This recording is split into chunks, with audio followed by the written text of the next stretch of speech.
नमस्कार, आप देख रहे हैं जनमंच भारत। में हूं सावन कनौजिया। आज क्रांति धरम मेरठ पर पहुंचे हैं उत्तर प्रदेश के पूर्व मुख्यमंत्री और सपा प्रमुख अखिलेश यादव। उन्होंने जमकर निशाना साधा है एनडीए अलायंस पर। उन्होंने कहा है कि अगर हमारी सरकार बनती है तो हम फ्री में आटा भी देंगे, हम फ्री में डाटा भी देंगे। उन्होंने कहा है कि 4 जून को मंगल उनका होगा जिसका लाल रंग होता है और लाल रंग समाजवादी पार्टी का है। आइए सुनवाते हैं आपको अखिलेश यादव ने क्या कुछ कहा है। हम आपसे कहना चाहते हैं कि इनकी गारंटी से बचिए। ये वो लोग हैं जो कोरोना को ताली और थाली से भगाना चाहते थे। ये इनकी गारंटी नहीं है, ये घंटी है। ये गारंटी नहीं है, ये घंटी है जो बजाने के लिए दी है। और हमें और आपको बाबा साहब भीमराव अम्बेडकर जी संविधान की कितनी बड़ी गारंटी देकर के गए, सोचो कभी। हमें बीजेपी की गारंटी नहीं चाहिए। हमें बाबा साहब भीमराव अम्बेडकर जी ने जो संविधान की गारंटी दी है, वो हमें संविधान की गारंटी चाहिए। वो संविधान हमारे मान सम्मान की गारंटी देता है। वो संविधान हमें आपको रोजगार का अधिकार देता है। भीमराव अम्बेडकर जी का संविधान हमें आरक्षण का अधिकार देता है, आरक्षण की गारंटी देता है। इसलिए हमें बीजेपी की गारंटी नहीं चाहिए। बीजेपी की गारंटी वो घंटी है। हमें बाबा साहब भीमराव अम्बेडकर जी का संविधान की गारंटी चाहिए। इसलिए सावधान होकर के संविधान बचाने का भी ये चुनाव है। जहां हम आपसे कह रहे हैं लोकतंत्र बचाना है, वहीं ये संविधान बचाने का भी चुनाव है। दूसरों को भ्रष्टाचारी कहते हैं, माफिया कहते हैं, अपराधी कहते हैं, हम उनसे कहना चाहते हैं आज देश में सबसे बड़ी गोदाम भ्रष्टाचारियों की, माफियाओं की, अपराधी की कोई बनी है तो भारतीय जनता पार्टी की गोदाम बनी है। भारतीय जनता पार्टी की गोदाम में देश के सब भ्रष्टाचारी हैं। माफिया उत्तर प्रदेश के वहीं पहुंच गए हैं।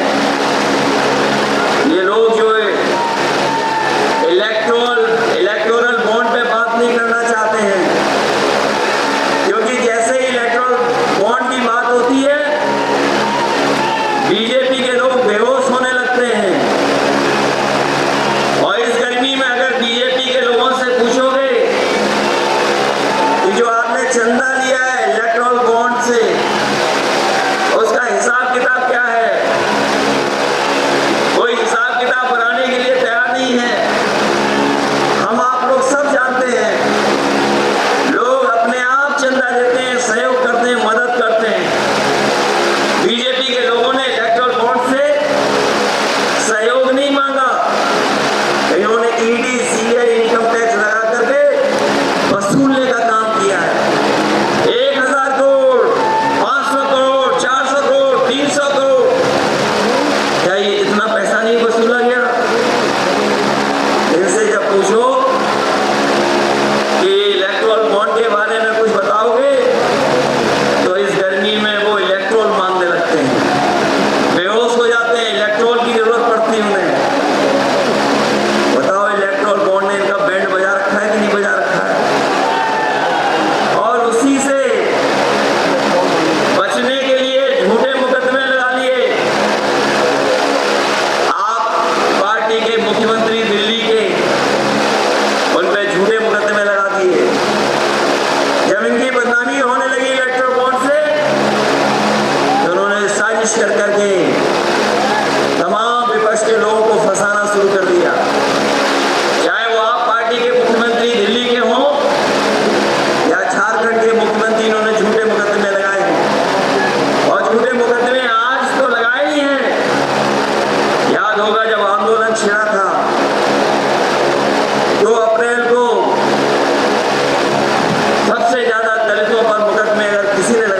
इंडिया गठबंधन और समाजवादी पार्टी की मदद करने जा रहे हैं। इसलिए आप लोग भी मदद करिए। मेरठ से जो शुरुआत होने जा रही है दूसरे चरण में, ये जीत की बड़ी जीत की आवाज होगी। यहाँ से जिन्होंने आजादी दिलाई हो और उस आजादी के आंदोलन में साथ दिया हो, बताओ बीजेपी से भी आजादी दिलाओगे? और महंगाई कहाँ है, बेरोजगारी कहाँ है, वो आप सब जानते हो। चरम सीमा पर महंगाई है, बेरोजगारी चरम सीमा पर है। इसीलिए न बेरोजगारी की बात कर रहे हैं, ना ये रोजगार देने की बात कर रहे हैं। जो समाजवादियों ने काम किए वो आज भी दिखाई देते होंगे सड़कों पर। आज अगर एम्बुलेंस चल रही है और अगर आप फोन मिलाते होंगे एम्बुलेंस के लिए, तो एम्बुलेंस आपकी मदद करने पहुंचती है। जो समाजवादियों ने अच्छी योजना बनाई थी, बीजेपी वालों ने वो योजना भी खराब कर दी। बताओ एम्बुलेंस वाली योजना खराब कर दी कि नहीं कर दी? और यहाँ पर तो वो समय भी देखा जब डॉक्टर लूट कर रहे थे गरीबों से, क्योंकि सरकारी अस्पतालों में इलाज नहीं है, मेडिकल कॉलेज में सुविधाएं नहीं है। एमआरआई कराना चाहोगे तो पैसा वसूला जाएगा, अगर आप अल्ट्रासाउंड से लेकर के एक्सरे कराओगे तो पैसा लूटा जाएगा। आज गरीब इलाज नहीं करा पा रहा है। इन बीजेपी के लोगों ने 10 साल दिल्ली के और 7 साल उत्तर प्रदेश में एक भी कोई ऐसा जिला अस्पताल नहीं बनाया जिसमें गरीब का फ्री इलाज हो जाए। समाजवादी सरकार थी, फ्री इलाज गरीबों को मिलता था, मदद होती थी गरीबों को। कल पहला दिन था, पहले चरण का चुनाव था और पहले चरण के चुनाव में भारतीय जनता पार्टी का फ्लॉप शो हुआ। तो आपने सुना अखिलेश यादव को, जिन्होंने सीधे तौर पर कहा है कि 4 जून को पीडीए अलायंस यानी इंडी अलायंस की सरकार बनने जा रही है और सभी समाज मिलकर सपा को और इंडी अलायंस की ओर बहुमत देगा और इनकी सरकार बनाएगा। हालांकि ये सब भविष्य गर्भ में है कि बिना प्रधानमंत्री के चेहरे के इंडी अलायंस चुनाव जीतेगा या नहीं, जनता किसको वोट देगी, ये सब पता लगेगा 4 जून को होने वाली मतगणना में। बहरहाल आप देखते रहिए जनमंच भारत। मेरठ से सावन कनौजिया, धन्यवाद।